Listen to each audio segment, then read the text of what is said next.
Welcome to another episode of The Worthy Physician. I'm your host, Dr. Sapna Shah-Haque, reigniting your humanity and passion for medicine. With each episode, we bring you inspiring stories, actionable insight, and expert advice. Get ready for another engaging conversation that could change the way you think and live. As a physician, your income is your greatest asset. Protect it with Pattern Life, the easy, stress-free way to find the right disability insurance. With unbiased comparisons and no jargon, Pattern helps you to choose the best policy for your needs. Secure your future today at Pattern Life. The link is in the show notes. Let's dive in. Good morning, Mr. Anderson. How are you? I'm well, thank you. How are you? I'm doing well also. Where are you located? I'm located in southeast Kansas. How about yourself? I'm in Omaha, Nebraska. Very cool. Pretty close. Yes, I really enjoyed Omaha. Every time I visit it, I always enjoy it. And tell me about your practice in southeast Kansas. I'm an internal medicine doc practicing in rural Kansas. I'm kind of fell into rural health in a roundabout way, and I've fallen in love with it. It's a small town, 13,000 people, but we can do a lot of awesome things. We're about 45 minutes away from Wichita, Kansas. We can do a lot of big city medicine with the small town feel. I love getting to know my patients on a more personal level. Sure. Well, it's so important right now. My God, the pressure on rural healthcare is amazing. Yes, we're definitely feeling some of that. Not all of it. They are. That's a cool thing. We get great health care in a small town setting. It's so important. Tell me about your work. I'm a serial entrepreneur, had lots of businesses and completely burned out myself. I'm also a licensed mental health therapist. What I found in trying to solve my own burnout was I couldn't find very much in the literature. There's a lot of discussion about burnout, but the people that have done the best work, there's actually a sociologist at Berkeley named Christina Maslach. You're probably aware of her. And she's still practicing. She's 80, I don't know what, 4 or something, but she's amazing. She coined the term in the 70s. Still, it's difficult to find anything in the literature that talks specifically about it. I was trying to help myself and my mental health clients after I sold my advertising agent. I wasn't finding much in the literature. So I was really just sort of hunting and pecking and trying things myself on myself as sort of the guinea pig to see if it would work. Most of the things that I tried not only didn't work, but made it worse. All of the things that intuitively came to me, this ought to work, didn't work. And so, taking a vacation, you would think that would work, or taking a long weekend. But what I discovered was just everything that came naturally made it worse. So I started to gravitate towards things that were very counterintuitive. It reminds me of George Costanza's Opposite Day on Seinfeld, where I just started doing everything the opposite. And part of this came also, I started a not-for-profit called At Ease USA, which is a post-traumatic stress disorder treatment nonprofit that treats both combatants and their families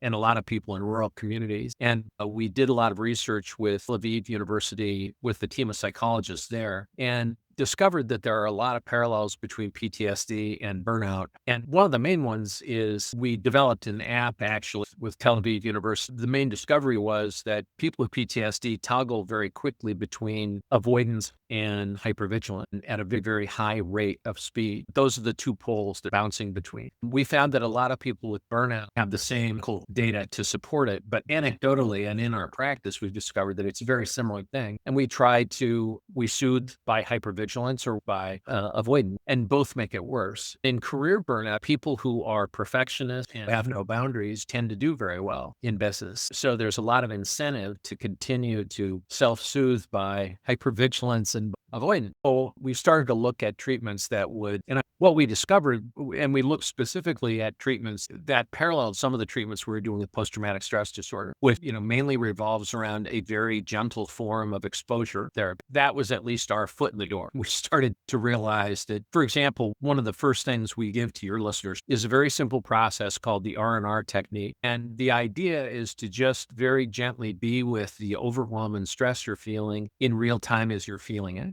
We call this a 5-second vacation or a 5-second sabbatical. We've had a lot of clients that have taken month-long sabbaticals. We've had several clients take 90-day and 6-month sabbaticals and come back to work just as burned out, if not worse. You would think that something like that would work, but it really doesn't. And it's a form of avoidance, and avoidance just doesn't work. In fact, what happens with most people who are burned out is that the hypervigilance piece is really kicking in while you're trying to avoid. That's this cycle, this oscillation between avoidance and hypervigilance. hypervigilance. So this R&R technique is a very simple way to just be with the overwhelm. What we ask clients to do is when they notice that they're overwhelmed, the key, first of all, is to notice that they're overwhelmed. Most people with burnout will immediately go into, how do I make this go away? How do I avoid this? How do I manage it? How do I work with it? How do I fix it? And instead of just allowing themselves to notice what's happening, what we ask our clients to do is to not notice what's happening intellectually, but just notice what's happening in their body. And what most people find is that they could very quickly detect some kind of tingling or tension or pain or warmth or cool or something, typically between the jaw and the navel. It could be anywhere, but that's where it seems to be most often. We just ask them to just notice, spend 5 seconds to just notice and be with the physical sensation and notice what happened. We find that when people can focus on the physical sensation and not intellectualize or try to figure out how to fix it is the main go-to for most people, the hypervigilant piece, that it begins to dissipate. In my own recovery from burnout, that was all I had for a long time. I was reading a book by Michael Singer called The Untethered Soul, which is a wonderful book. And I stumbled into this sentence. I just tried it in desperation and it really helped. The same kind of thing happened with PTSD. If we can allow ourselves to be present to what's happening in the gentlest way possible, that will gradually allow the energy to resolve and be released. I think I overanswered that one. Sorry. My gosh, no, that's a great answer. I think with physicians and entrepreneurs or even therapists, we're a high-performing individual, and there's a very cerebral part of our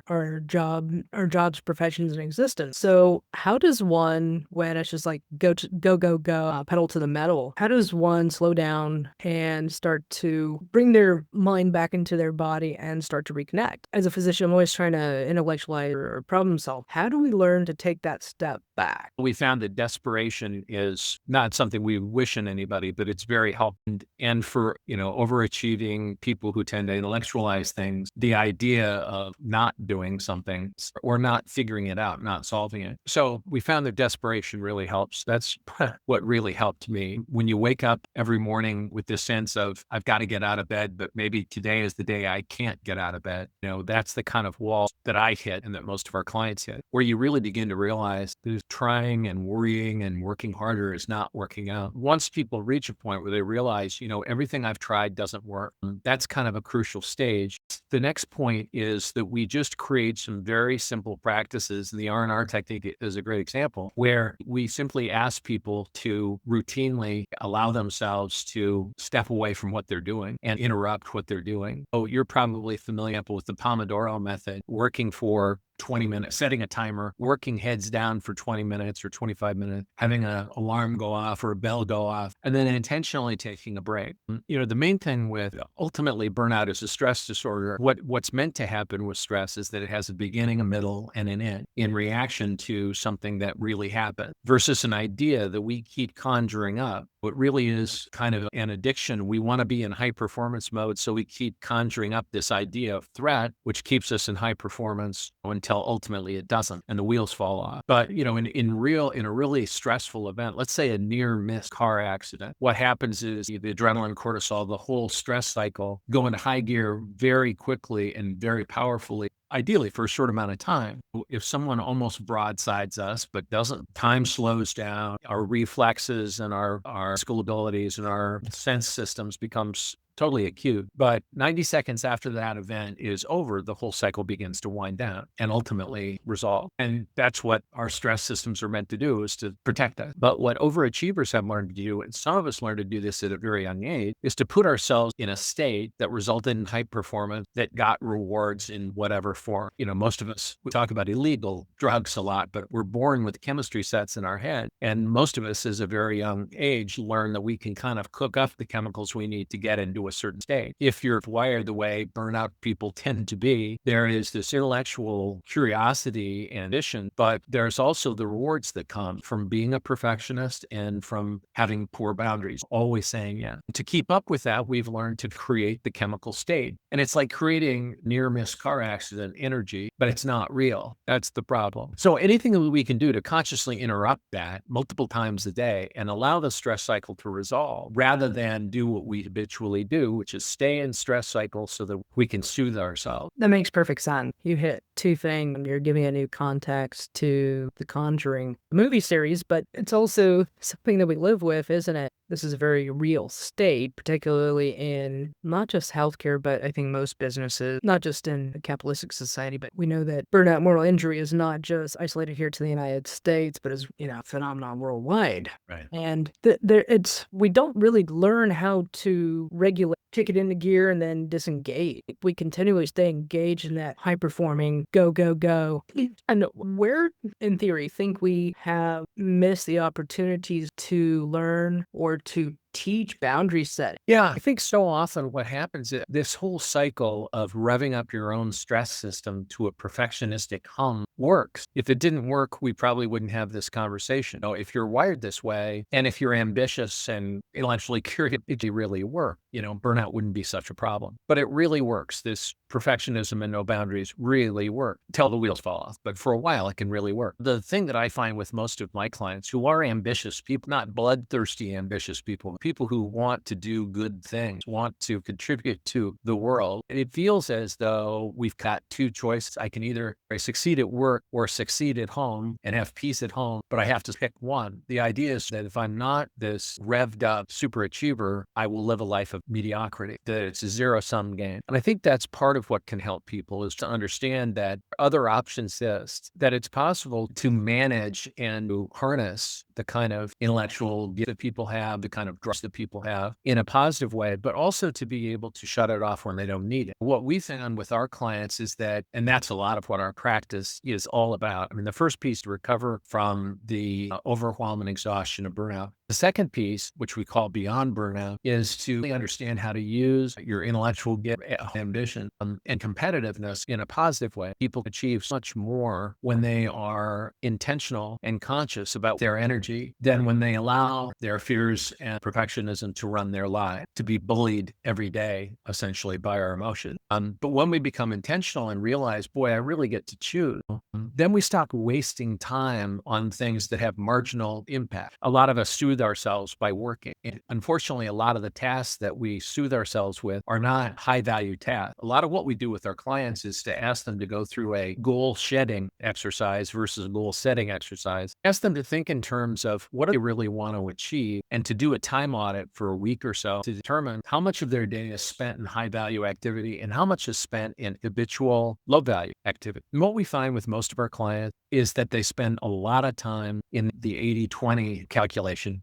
They're spending 80% of their time doing 20% value impact work. We work with them to flip-flop. You don't need as much energy. In most people's professional lives, there are 2 or 3 or 4 things that will move the needle the farthest and the fastest for themselves and for the people they serve. When we ask our clients to do a time audit, they inevitably find that they spend almost no time in a given week doing these high-value tasks. This is 80% of their time doing low value. So we try to increase the percentage of time people spend in their genius zone, doing things that really matter. And the whole idea is to make this intentional and conscious. So if your point is, what do you do with boundaries and how do we bring those into our lives? It feels like we're dialing down our lives to kind of C+ achievement. The opposite is true. The only way to get to the level of achievement that most high achievement people want is to use discretion about how we use our energy and time, and also to be very conscious about why we're doing what we're doing versus allowing our emotions to bully us into working for the sake of soothing our anxiety. No, you didn't over-answer at all. I love this conversation because the next question is probably not something that I haven't found in the literature. On average, from anecdotally in your clients, how long does it take to go from hypervigilance or avoidance and burned out or moral injury to where you're discussing being in the genius zone and starting to draw those boundaries, starting to bring the cerebral part of life back into the body and really reconnecting? How long does it take on average? Sure. Our program is called Burnout Breakthrough, is a 90-day program. It is a combination of online training and online coursework. And it's not coursework in the sense of academia. What we ask our clients to do is to reevaluate their values, what they really love about their lives, and compare that to the way they're actually living, along with learning some techniques that are very quick and easy to do. So Burnout Breakthrough is a 90-day process.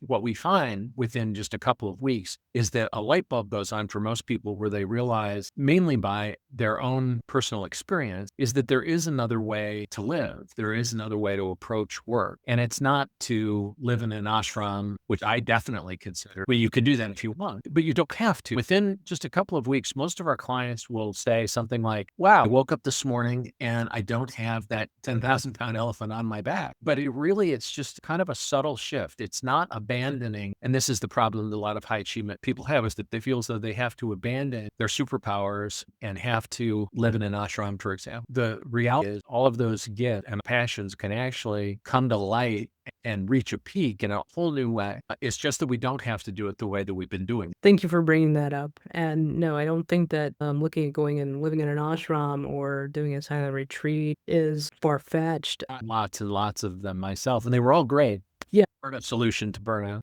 Because you have that piece, you've shut out the external world, but then what do you do when you go back to reality? How do you engage reality? Yeah. Either you can go isolate, but yeah. Living in Krakow, Poland, and interestingly, during the beginning of the Russian invasion in Ukraine, a lot of Ukrainian people were coming to Krakow to escape. And this woman had Ukrainian couple living in her house, and most of the people in Krakow had Ukrainian people living in their home. The population of Krakow doubled overnight. Anyway, my client was going through a 6-month sabbatical at that. She's a data analyst person, and she was coming to the end of her 6-month sabbatical expecting to be fully healed. And the reason we got into contact was that she realized that not only was she not healed, but that she was actually worse off than she was before she started the sabbatical. It seems like a sabbatical should work, but unless our frame of reference change, it's only a couple of degrees of course correction, but it has a lot to do with moving from our head to our hearts and getting out of our heads and into our lives. I think we forget how much a little tweak like that can change the course. I mean, we think about it with a ship and navigation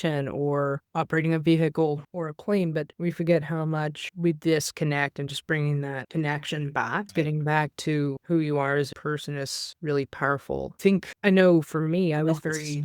Lots of clients, doctors, nurses, staff, et cetera, in healthcare that felt like, well, I'm going to have to abandon my practice or my vocation in some cases, and in some cases they're working in scenarios that they had to move out of, but we haven't had anybody who had to stop being a doctor, a nurse, or a helper. We have people in the fire safety police, realm that felt as though they would just stop doing what they're doing. And it isn't necessarily true. What we hope to get people to is a place where they can make a decision based on their values rather than based on the overwhelm and the despair of burnout, so that they don't make bad decisions. We've had people sell businesses, get divorced, move away, or thinking this will help in desperation, only to find that it doesn't help. So again, just a couple of degrees of course direction can really cause a revolutionary change in your life. And yet, and nail on the head, you have to identify your core values instead of these extrinsic values that society likes to pump us full of. There's a disconnect on multiple levels, and just reconnecting with the way you've said it is so important. I think as humans, we forget how to do that.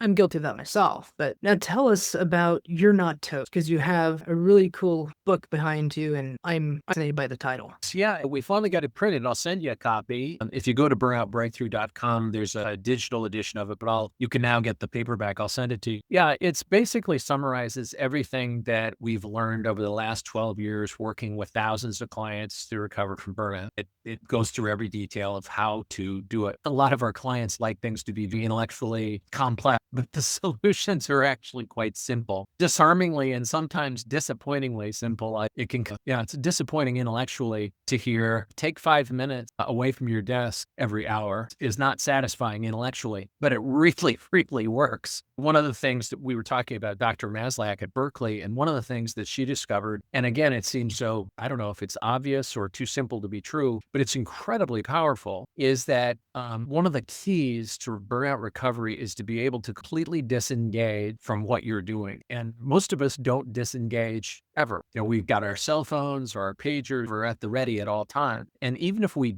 still don't disengage completely. Part of her findings after almost 50 years of research of burnout is that without this complete disconnection, without this disengagement, and it can be as brief as 5 seconds, but without that, we really can't begin to recover. to actually experience and know we're experiencing a disengagement. For example, she says the best thing we can do, and she advises once an hour as we do, is to get up from your desk. If the weather allows, go outside and walk around the block at a brisk pace and really focus on your feet hitting the ground. Most of our clients refuse to meditate or say they can't meditate. We've given up on trying to help our folks learn to meditate. What we can do is to physically get up from our desk, leave our phones, our Apple Watches, or whatever behind, and disengage for even 5 minutes. And if we can do that even 3 times a day, it's incredible the difference and it's not very satisfying intellectually, but really, really works with burnout. So it's therapeutic to just be human and not necessarily being productive. Be in the state of being for 5 minutes several times a day and just. I'm oversimplifying the process, but this is a big part of it. Yeah, This is beautiful. Well, it's a big part of it. And it's just, in the trade-off, my thought was that I cannot stop working for even 5 seconds. The consequences are so dire to me and the people that I work. I can't relax for even 5 seconds. It felt like life and death. In retrospect, that's insane. But at the time, it really felt like the amygdala and fight or flight parts of my brain were super triggered. And it really felt that if I didn't work every moment of every day, that something really bad would happen to me or the people I love. And, and that's kind of the stage where we meet with people, even when we suggest 5 seconds, they bristle because it feels invalidated. It feels like you must not understand what my life is about. If you think I can take 5 seconds off or 5 minutes off and walk around outside, you must be insane. That's the state that we get into in the worst. I certainly did. And it felt like when people would suggest normal today, what seems normal to take care of yourself, seemed like people just simply didn't understand my world. A lot of what we do in the Burnout Breakthrough Program is that not only do we do individual coaching with our clients, but we also have masterminds that meet on Zoom once a week over various lunch hours throughout the week. And the idea is we found, and this started in the basement of my therapy office, that when we can get people together and they can talk about it and realize with other high achievement people that they're not alone, that this is very common. And sometimes when they hear other people say, I can't even afford 5 seconds to relax, it begins to finally sink in how crazy that sounds. So the other part of community that really helps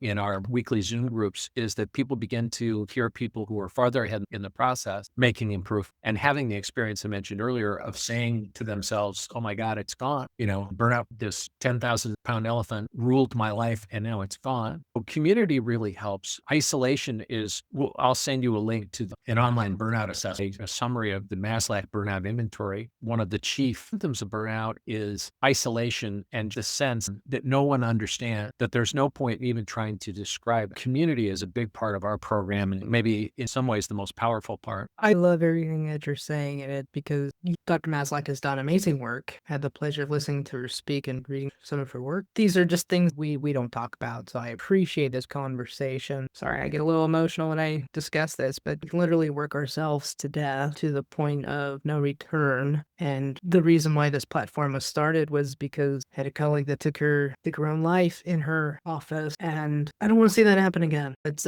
not worth dying for. It got to the point of severe depression. Yeah. These. I'm so sorry for your colleague. I really am. I love what you're doing with this podcast. It is that serious. I think David Thoreau wrote that men lead lives of quiet desperation, and certainly women lead lives of quiet desperation too. But that's what this is. And one of the insidious parts of burnout, he closed down, and it really feels invalidating for anybody to suggest there's another way. And that the spiral that's genuinely a death spiral. So I really appreciate your mission and what you're doing. I am thankful that there are platforms like yours for those to reach out and that we're having this conversation because had it been 10 years ago, I really don't think it would have been as well received as it is now. So I'm very thankful that we're here in a space where we can actually have this conversation, particularly as healthcare professionals, because previously there could have been some serious backlash or credentialing questions. I'm happy that that veil is starting to lift. There's still much work to be done. Having said that, I'm thankful for the solutions that are coming forward, like getting your head back into your body, really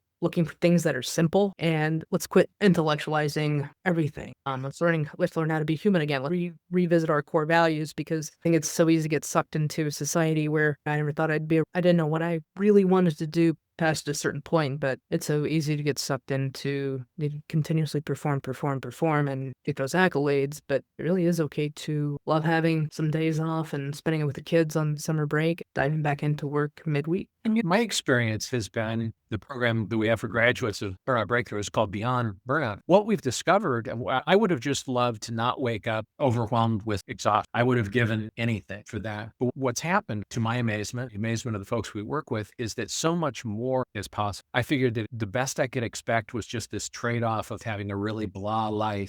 Couldn't be the kind of person I wanted to be anymore. But what happens instead is that so much more is possible. The mantra of our Beyond Burnout program is what else is possible? If it's possible to get past the exhaustion and despair of burnout, then what else is possible in every area of our life? To my amazement, life gets infinitely more rewarding. I've achieved way more. I don't care nearly as much, but I've achieved way more than I ever thought possible. And at that critical moment, it could have gone either way. So I'm totally grateful for the work that you're doing. But I guess that's the point I would want to leave with people, is that there is a life beyond burnout that is infinitely better. It's one of those, the good is the enemy of the best kind of a thing. And the longer we stay trapped in the good, and ultimately we can't keep doing it, most of us, we're postponing what can be an incredibly beautiful life that's so much better than whatever accolades we ever got. There's a life beyond that that is indescribably more and better. And if the listeners wanted to reach out and connect or to learn more about your work, what are the best ways? There's two ways. One is go to burnoutbreakthrough.com and get our book, You're Not Toast. And I think it's $5 or something. And the other is we've